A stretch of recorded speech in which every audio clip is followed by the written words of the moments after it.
하나님 말씀 앞에 서게 되어 여러분 모두 주의 이름으로 축복합니다. 하나님 말씀 보도록 합니다. 에스겔서 1장 25절로 26절입니다. 그 머리 위에 있는 궁창 위로에서부터 음성이 나더라.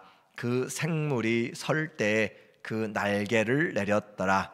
그 머리 위에 있는 궁창 위에 보좌의 형상이 있는데 그 모양이 남보석 같고 그 보좌의 형상 위에 한 형상이 있어 사람의 모양 같더라. 아멘. 오늘은 하나님의 영광 두 번째로 예스겔을 통하여서 여호와의 통치 두 번째 하나님 말씀을 같이 나누도록 하겠습니다. 에스겔은 바벨론의 포로로 끌려간 유대의 제사장입니다. 제사장은 선지자와 달라요. 선지자는 하나님이 어떤 사람을 택하여서 그 시대 당대의 말씀을 전하게 하십니다.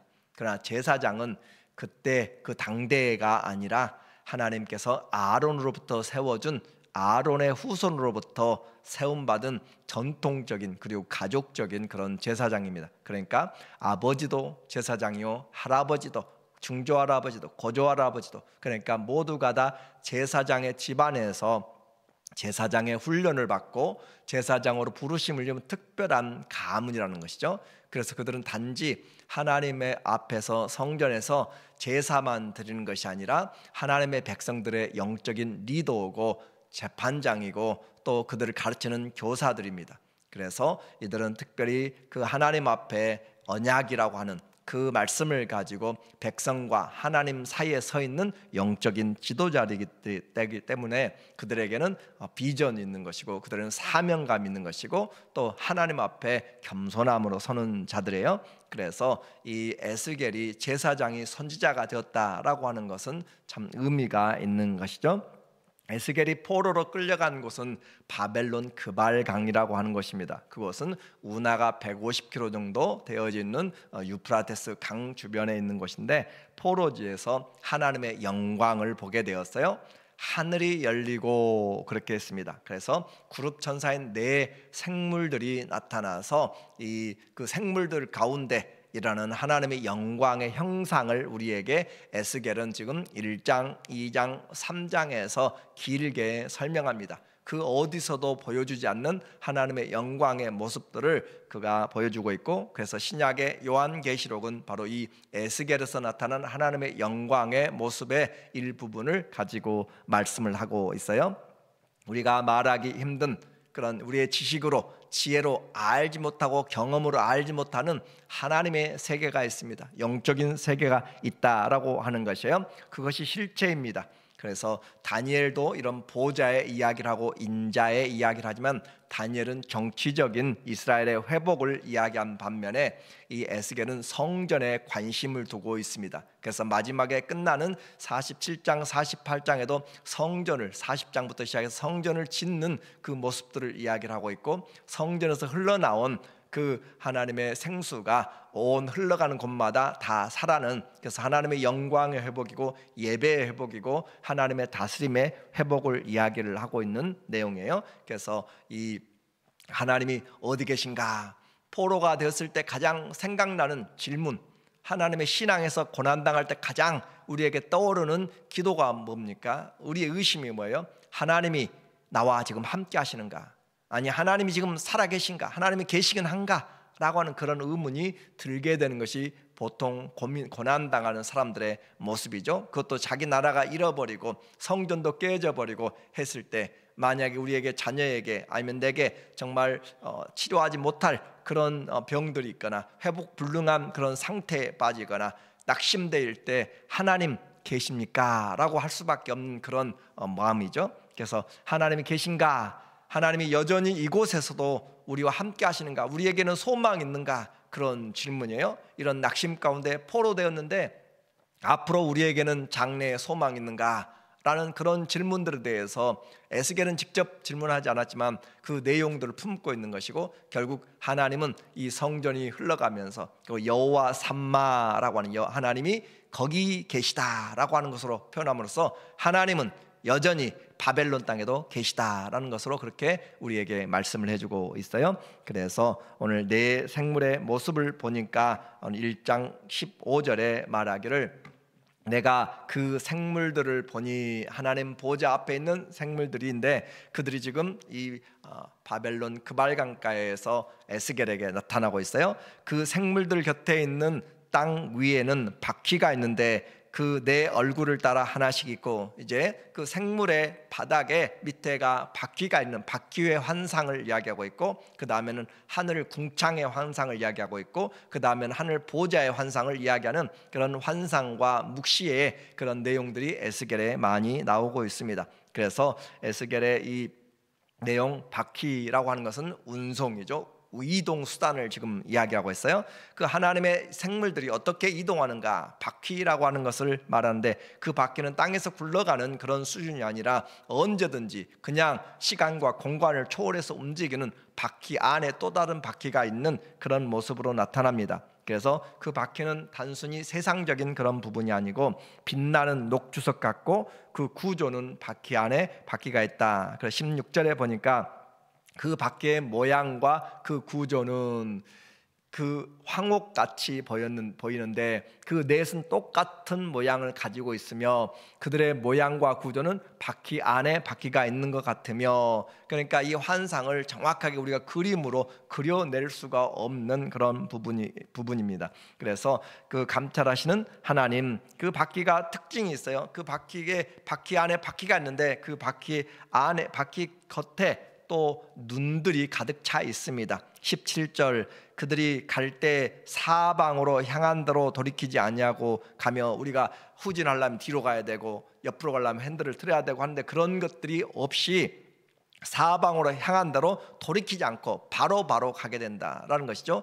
민첩성을 이야기하고 있습니다. 그렇게 돌이키지 아니하고 가며 그 둘레는 높고 무서우며 그 네 둘레로 돌아가면서 눈이 가득하며, 바퀴가 눈이 있다라고 하는 것을 통하여서 온 땅을 감찰하시는 여호와의 그런 통치의 은혜들을, 능력들을 말하고 있어요. 그래서 여호와의 눈이 온 땅을 감찰하시는 모습으로 나타나 있습니다. 눈이 가득하며 그 생물들이 갈 때 바퀴들도 그 곁에서 가고, 그 생물들이 땅에서 들릴 때 바퀴들도 들려서, 그래서 이 바퀴가 주가 아니라 그 생물이, 그리고 그가 갈 때 언제든지 바로 움직이는 것을 말하고 있습니다. 그런데 이 바퀴가 움직이고 또 그 생물이 움직이는 것은 누구에 따라서 움직이는가? 영에 따라서 움직여요. 20절에 영이 어떤 쪽으로 가면 생물들도 영이 가려 하는 곳으로 가고 바퀴들도 그 곁에서 들리니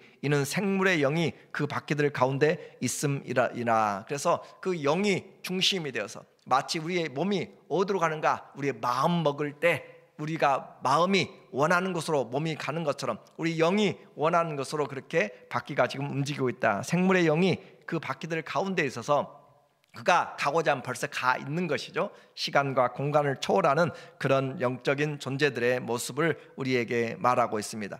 그들이 가면 이들도 가고 그들이 서면 이들도 서고 떨어지지 않고 함께 연합되어 있는 것을 말해요. 그들이 땅에서 들릴 때는 이들도 그 곁에서 들리니 이는 생물의 영이 그 바퀴들 가운데 있음이라. 계속적으로 우리에게 하나된 모습을 말하면서 하나님이 통치하시는 그 내용들을 우리에게 가르쳐주고 있습니다.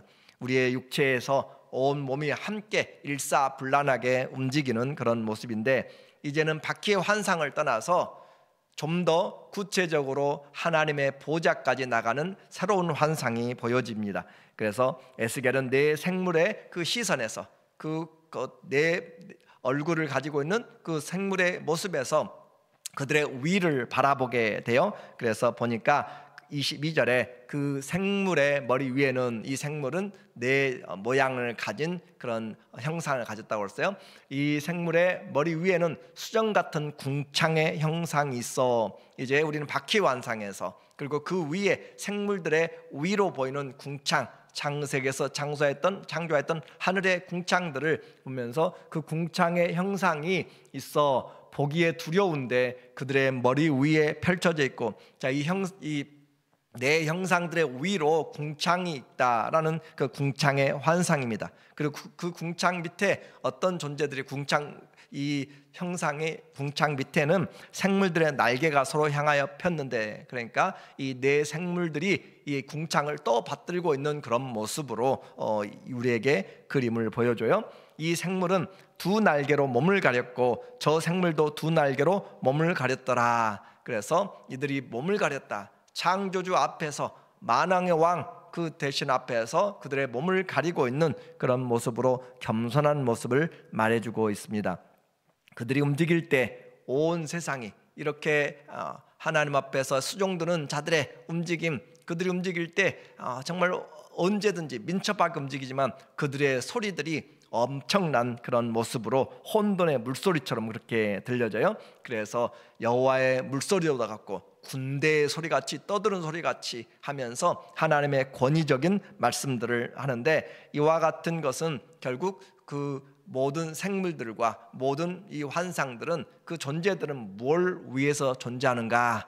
하나님의 말씀의 수종자입니다. 25절에 말씀하고 있어요. 그 머리 위에 있는 궁창 위에서부터 음성이 나더라. 이제 바퀴와 그 바퀴와 함께 있는 네 생물들, 그리고 네 생물들이 떠받치고 있는 궁창, 그리고 그 궁창 위에 보좌가 있습니다. 그래서 궁창 위에서부터 음성이 나더라. 궁창 위에 또 다른 환상이 있다고 그랬죠. 보좌의 환상이라고 했어요. 그 보좌의 환상이 있는데 궁창 위에서부터 음성이 나더라. 그래서 이 생물들이 움직이는 것은 자기 임의대로 가는 것이 아니라 하나님의 말씀을 듣고 움직인다. 그래서 모든 만물은 하나님의 말씀을 듣고 움직이는 것이 하나님의 창조의 목적이고 또 하나님의 영광입니다. 그래서 그 생물들이 설 때에 그 날개를 내렸더라. 그래서 이 바퀴와 궁창의 이 네 생물의 모습들을 보면서 이들은 모두가 다 하나님의 영광 안에서, 그리고 하나님의 말씀을 수종들기 위하여서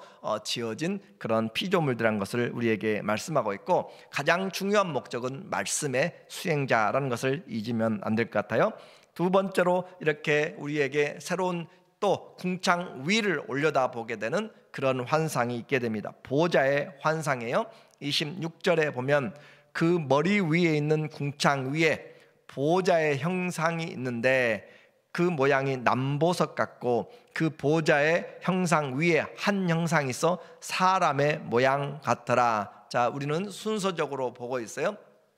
네 생물의 그 밑에는 바퀴가 있고 그 날개로 위로는 궁창의 환상을 통하여서 궁창을 떠받들고 있고, 그 궁창 위에 보좌가 있고 보좌 위에 인자 같은 분이 계신다라는 거죠. 그래서 그 머리 위에 있는 궁창 위에 보좌의 형상이 있는데 남보석 같고, 또 보좌의 형상 위에 한 형상이 있는데 사람의 모양, 인자라고 표현하는 거죠. 이 인자의 모습을 우리는 예수 그리스도의 모습을 우리가 같이 보게 돼요. 사람의 모양 같더라. 내가 보니, 요한계시록에 계속하면 내가 보니, 내가 봄에, 내가 보니, 이 일 후에 그런 내용들이 나오는데, 똑같이 우리는 그냥 없는 이야기를 한 것들이 아니라 이미 보여진 이야기, 이미 우리에게 증거된 이야기들을 하고 있다는 것이죠. 내가 보니 그 허리 위에 모양은 단쇠 같아서 그 속과 주위가 불 같고, 그 허리 위에, 내가 보는데 누구를 보는가? 사람의 모양을 보고 있어요. 그래서 그 허리 위의 모양은 단쇠 같다. 이 단쇠 헬라어 번역본에는 금과 은의 합금인, 금과 은으로 합쳐진 엘렉트론이라 그렇게 번역을 하고 있습니다. 그래서 그와 같이 빛나는 그런 주석 같은 그런 모습들을 가지고 바른 주석 같다 그렇게 표현했는데, 이 모습을 우리는 보면서 그 속에 불 같고, 내가 보니 그 허리 아래 모양도 불 같아서 사방으로 광채가 나며, 그러니까 온몸에서 빛이 나는 그런 모습으로 나타나는 인자의 모습입니다. 우리는 이제 이 모습들을 보면서 하늘을 보면, 오늘도 여러분이 오시면서 하늘을 보고 오셨겠지만 그 하늘을 보면 별들만 있는 것이 아니라 이 하늘이 하나님의 영광을 선포하며 또 하나님이 다스리고 있는 그 하나님의 보좌다라는 것을 우리가 기억할 때 우리는 어디서든지 그 하늘 아래서 하나님의 통치를 받고 있는 것이에요. 그래서 이 온 우주가 하나님의 통치의 근본이고 통치의 장소입니다.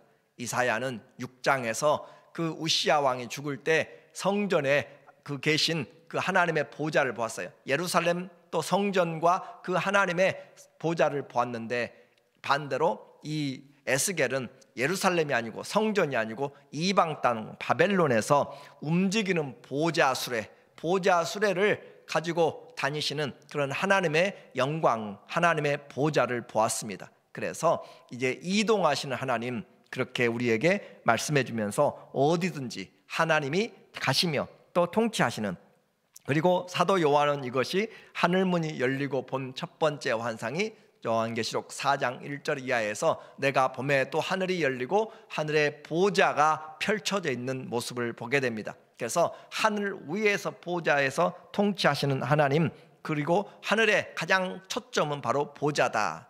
첫 번째가 바로 보좌로 우리에게 설명하고 있기 때문에 우리는 그 하나님의 통치 아래서 지금 우리가 살아가고 있는 것이 바로 성도이죠.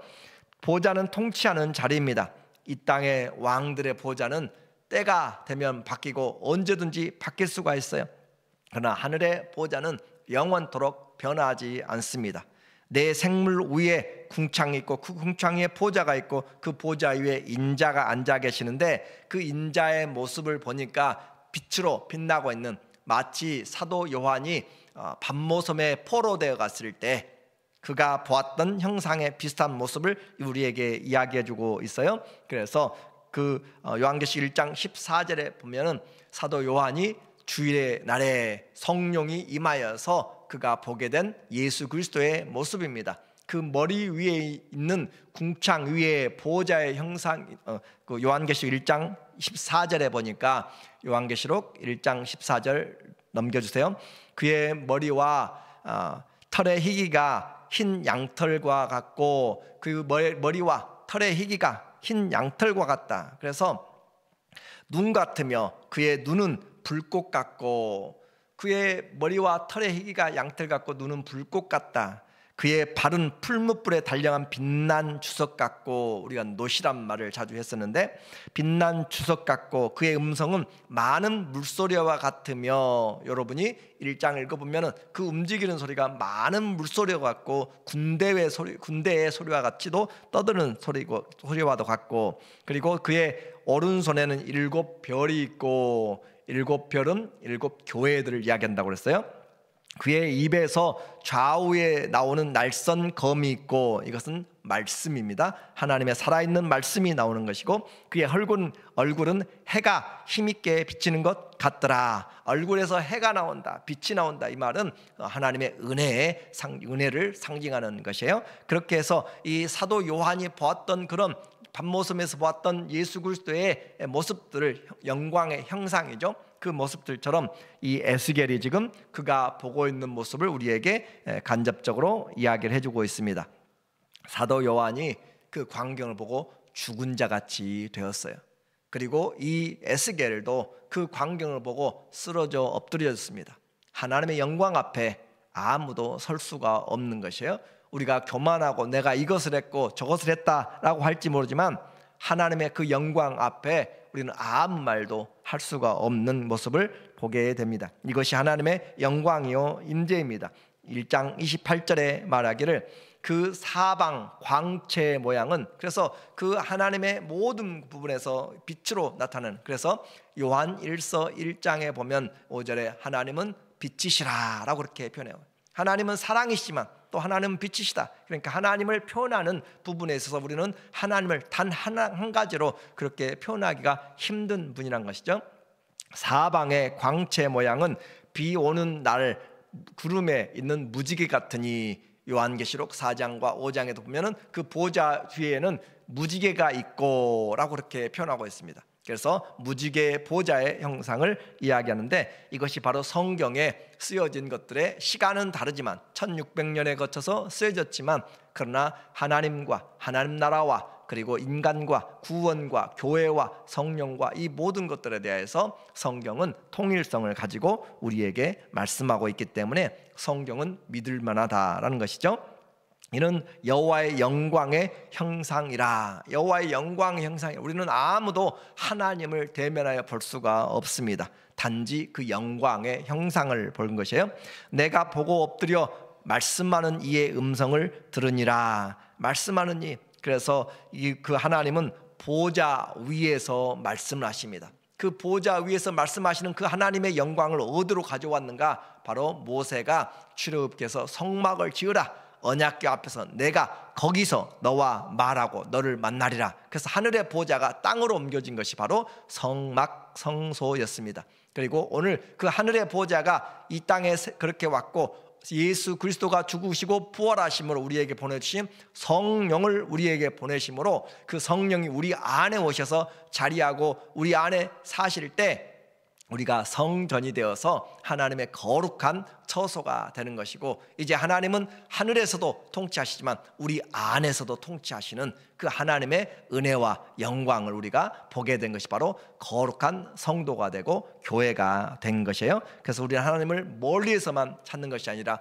우리 안에 우리와 함께 하시는 그분 앞에 우리가 기도하고 또 말씀을 읽으며 듣는 것이죠. 이제 하나님의 보좌에서 말씀하시는 하나님, 그래서 하나님은 말씀하시는 그 하나님이 우리에게 오시는데, 우리는 이 땅에서 살 때 어디를 보고 사는가? 하늘 위를 보고 살라. 골로새서 3장 1절과 2절에서 이야기하잖아요. 하늘 위를 바라보라. 너희가 구원을 입었으면 하늘 위를 바라보라. 거기에는 예수 그리스도께서 하나님 보좌 우편에 계시니라. 그 보좌 우편에 계시다. 그곳에서는 바로 하나님이 말씀하시는 통치를 우리에게 받고 살라라는 거죠. 그래서 이 땅에 살지만 우리는 땅의 법, 이 미국의 헌법, 이 미국의 규칙과 이런 조례들로만 사는 것이 아니라 하나님의 말씀이 우리의 법이 되어서, 그리스도가 우리에게 법이 되어서 살아가는 자들이 하나님 나라의 백성이고 하나님 나라의 통치입니다. 오늘 우리는 이제 결론적으로 이 하나님의 통치를 보고 또 그것에 순종하는 것이 인생의 본분입니다. 하나님은 그 백성이 어디가 있든지 포기하지 않습니다. 그가 포로지에 있든지 병상에 있든지 또 죄악 가운데 있든지 하나님은 약속을 지키시고, 그래서 동시대 예루살렘에서는 이 예레미야를 통하여서 또 포로지에서는 에스겔을 통하여서 하나님의 말씀을 전하고 있습니다. 우리와 함께 하신 하나님이 온 천지에 충만하시고, 그 임재의 하나님은 영광으로 천사들을 통하여서, 그룹들을 통하여서, 이것은 바로 그리스도의 사역을 말씀하고 있는가요? 사람의 형상이라고 했습니다. 창조물의 으뜸이죠. 그래서 으뜸의 성품과 지혜를 상징하는 사람의 얼굴로, 또 사자는 야생동물의 왕입니다. 하나님의 왕권을, 그래서 다윗의 사자라고 하는 것은 힘과 왕권을 상징하는 것이고, 그리고 또 소는 가축의 대표로서 봉사와 순종이라고 했어요. 독수리는 하늘의 왕입니다. 탁월한 성품과 능력과 높음과 신속함을 우리에게 말해주는, 이것이 결국 하고자 하는 말씀은 구속자이신 예수 그리스도의 사역의 내용을 말씀하고 있는 것이죠. 네 바퀴의 환상, 또 궁창의 환상, 그리고 보좌의 환상에서 우리는 하나님이 말씀하신 하나님, 우리를 통치하신 하나님, 지금 이곳에도 함께 하시는 그 다스리시는 하나님을 말씀함으로써 여기에도 이 시대에도 주가 다스리고 계심을 우리가 믿음으로 오늘도 위를 바라보고 살아가는 하나님의 자녀들 되시기를 예수님의 이름으로 간절히 축원합니다. 아멘. 기도합니다. 주님, 우리의 모든 형편을 낱낱이 살피시고 아시는 주님 앞에 오늘도 감사하며 기도합니다. 우리를 하나님 앞에서 세워주시고 위를 바라보고 하나님의 말씀을 들음으로 살아가는 신실한 하나님의 자녀들 되게 하시고, 세상 한가운데서 하나님의 임재와 하나님 앞에 순종함으로 우리가 하나님의 나라가 되도록 오늘도 은혜를 베풀어 주시옵소서. 예수님의 이름으로 기도합니다. 아멘.